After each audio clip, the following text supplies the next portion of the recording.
Assalamualaikum warahmatullahi wabarakatuh. Perkenalkan, nama saya Dr. Hewan Supriyanto sebagai Kepala Bidang Kesehatan Hewan dan Kesehatan Masyarakat Veteriner di Dinas Ketahanan Pangan dan Peternakan Provinsi Jawa Barat.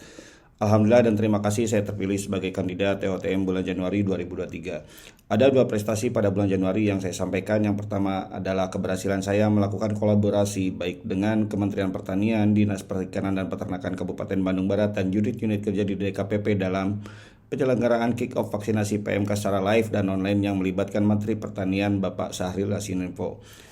Kemudian yang kedua adalah meskipun masih awal tahun anggaran di mana pembiayaan kegiatan belum berjalan normal, pelayanan terhadap masyarakat tidak terganggu. Hal ini dibuktikan dengan keberhasilan kami melakukan menerbitkan sertifikasi nomor kontrol veteriner kepada 31 unit usaha di Jawa Barat.